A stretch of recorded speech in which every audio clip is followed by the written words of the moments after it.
I have quite a bit to say today about the markets, and that is they're really weird. There is something going on. Some bigger thing is happening. Let's bring up the S&P for today. So just want to tell you, we came into today, and we've seen this over the last 2 days. So that means that the last 2 days, we have found some difficulties in the way the market was acting, which tells us that something bigger is at work. The market is doing unusual things. So let me give you an example. Here is today's session. Our forecast for today was that the first hour of today would be down at 43.65. And there was absolutely no uncertainty about that. So the market opened up and made a low of 43.7350. That's $8.50 above 65. Then the first hour turned out to be the top of the move that would then go down to 65, because we're doing 65 right now.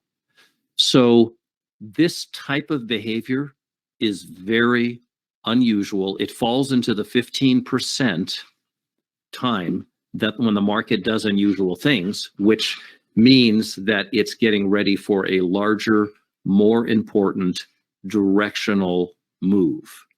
So this is really an interesting set of conditions, how the market handles the levels that we're at now, or perhaps they close this whole gap here that had happened entirely.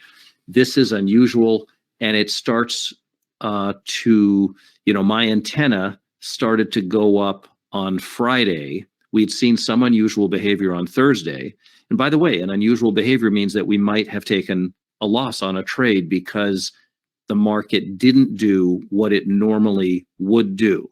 Now, certainly today, if a person knew that the market was going to be at 65 in the first hour, it would not be a good idea to hold, obviously, all the way up to 44.0750 for then to be, coming down. And we didn't do that. But we did take a small loss because we had to, because the market was not acting normally. And for the market now to be coming down, after they put the first hour as a high in to say this is where we're going to start the move from, is peculiar behavior. And we know that some other thing is in the works. The market is acting somewhat unusual. Now, today is also Columbus Day, and Columbus Day means that the banks are closed, and that, as an example, the bond market doesn't have the normal volume that it would have.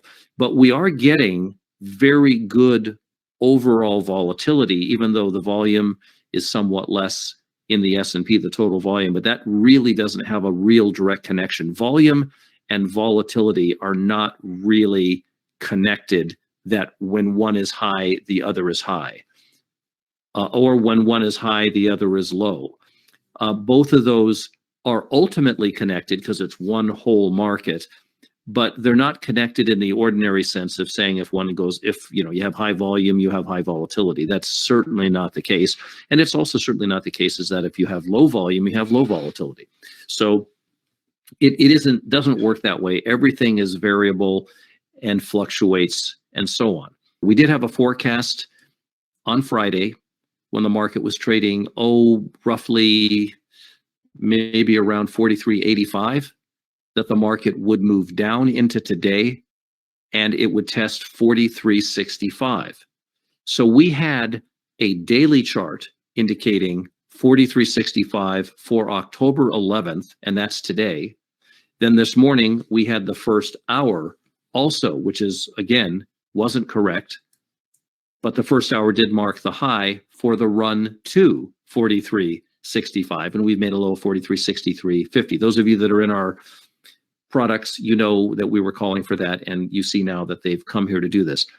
The manner in which the market has done this does not fall, it falls into the 15% of unusual behavior. They're still doing the numbers. They still have to satisfy their broader overall nature by trading at these specific levels at certain times.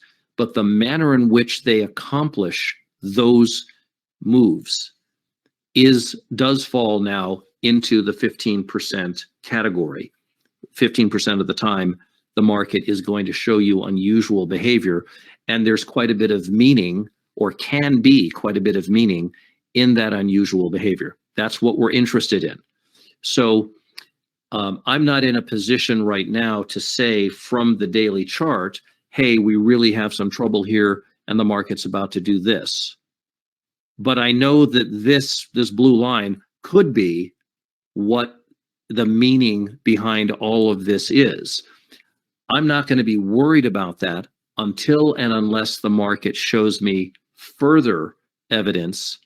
And one of those pieces of evidence would be a daily close below a specific level that we're not particularly close to right now, but I did give out in the room today. So at some point, they're going to give you enough information to say, hey, they're really getting ready to run these things maybe in this case, to the downside. They haven't done it yet, so I cannot actually state that that's going to be the case.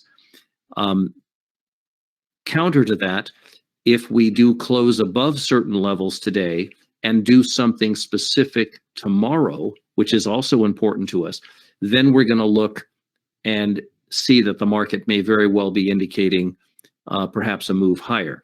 One thing that we've always said, and I'm sure others have said, is that the market is always tricky before a larger move. Now, those are general statements, but let's go over it a little bit. If you're somebody who is foolish enough to be day trading on the 1 minute chart because somebody told you to do that, or you paid somebody to tell you to do that, that's fine. But it's even trickier, even though generally speaking, I would say the larger the move the market's going to make, the more tricky it's going to be before it makes it. So if you're trading off of a 1 minute chart, you're going to get stopped out, because even though you're only looking for 1 minute sized profits, the market will still express that last little dip down. You're long, it'll stop you out, and then it'll run up and give you your 1 or 2 point profit. It's operating at that infinitesimal level, or even the tick chart level. If you're trading on a 60-minute chart, you're going to be looking for 15, 18, 25 point swing. The market is going to do something tricky in the vast majority of cases just prior to confirming the move and then really running. And what happens, as you all know, and I do too, that you can easily be stopped out during that tricky phase, and then the market runs and you no longer they've taken the starch out of you. You don't want to be in the market at that point. And then you run and watch the market run. And every time it goes higher, you think, well, now they've already done most of it. I'm not going to get in, right? So you have to come to the market with the recognition that there's going to be a final little something that they do just before they give the bigger move. If the move is coming off of a daily chart and it's even a bigger move, a 30, 50 point type of move, well, they're going to be a little trickier, commensurate with what they're going to give you. The trickiness is in relation to the total amount of move that they're going to give you. So the market just tends to do that, and it tends to do it so much that you can basically say there's a principle at work that the market is going to do some final little thing counter to what the trade indicates just before it confirms and is going to run. And it's because of that, and because I've struggled with that over the years, it is because of that that I've learned to say things and trade in such a way that I'm willing to make, you've heard me say this 1,000 times, I'm willing to make less money with more certainty. That's the trade-off. I'll make less money, but I'll make that less money with more certainty.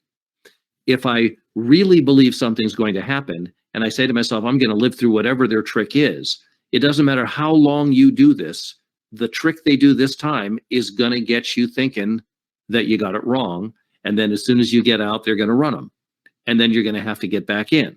So if you're going to play for the long move or the bigger move and sit through the trick phase, my suggestion to you is that you then will have to learn to, if you do get stopped out, to reassert your long position after you found out that it was a trick. The market was doing this. It's going to go up. It looked like it was going up, but then quickly it zips down sharply and then goes up. You have to get back in somewhere. You have to say, I'm willing just to get in because I know this was where they tricked everybody. You have to have the emotional ability to do what hurts, which is to reassert a long position after being stopped out of a long position, to then be in the big move.